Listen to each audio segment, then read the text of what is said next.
adik-adik, selamat datang di pelajaran Bahasa Indonesia di kelas 10 pada semester genap. Semoga kita semua dalam keadaan sehat ya.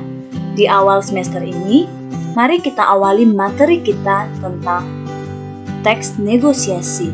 Apa sih itu teks negosiasi? Mari kita bahas bersama. Pertama, kita akan membahas dari pengertian teks negosiasi terlebih dahulu. Menurut Kamus Besar Bahasa Indonesia, negosiasi adalah proses tawar-menawar dengan jalan berunding guna mencapai kesepakatan bersama antara satu pihak atau kelompok atau organisasi dan pihak atau kelompok atau organisasi yang lain. Jadi jelas ya, teks negosiasi itu berarti suatu teks yang berisi proses tawar-menawar dengan jalan berunding guna untuk mencapai suatu kesepakatan bersama. Mari kita perhatikan contoh negosiasi berikut. Contoh pertama, di sini ada negosiasi antara penjual dan pembeli pakaian. Lalu, contoh yang kedua, yaitu ada negosiasi antara anak dan bapak, yaitu negosiasi tentang mau masuk sekolah kemana, apakah mau masuk SMA atau SMK. Jadi, dari contoh tadi, apa sih ciri-ciri negosiasi itu? 1. Memiliki partisipan. 2. Komunikasi langsung. 3. Ada konflik. 4. Ada penyelesaian yang berupa adu tawar atau tukar-menukar. 5. Tentang sesuatu yang belum terjadi. Dan yang keenam, ada penyelesaian yang berupa sepakat atau tidak sepakatnya. Berikutnya, kita tahu bahwa suatu teks itu tidak lepas dari struktur dan kebahasaan. Lalu, bagaimana struktur pada teks negosiasi? Mari kita bahas.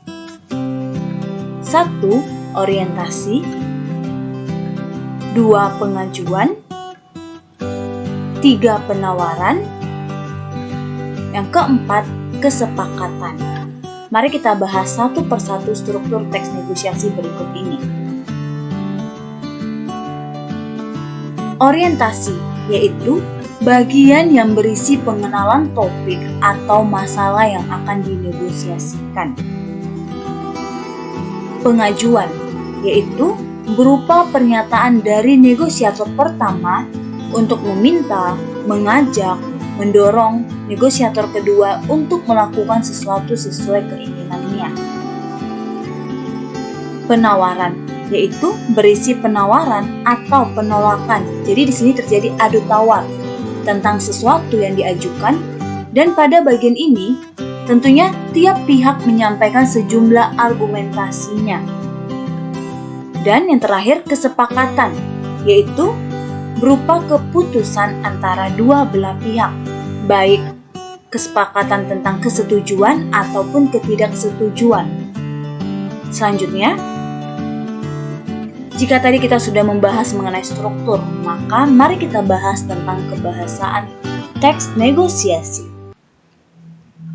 1. Kalimat dialog.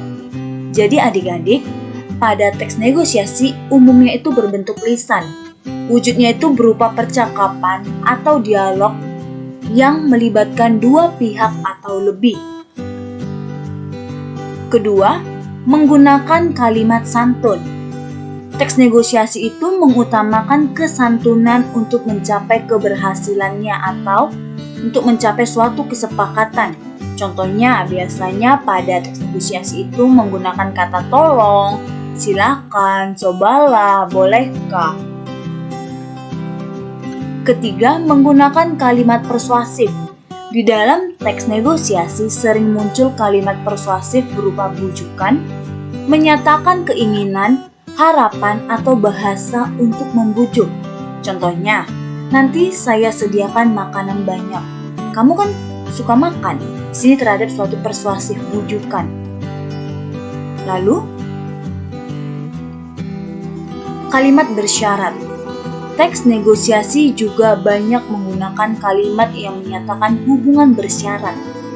Hal tersebut terkait dengan sejumlah syarat yang diajukan pihak-pihak dalam rangkaian adu tawar. Contohnya, menggunakan kata syarat jika, kalau, seandainya, apabila, tetapi, tapi. Di sini ada contoh, Adam, baiklah kalau begitu, nanti malam saya akan datang ke rumahmu.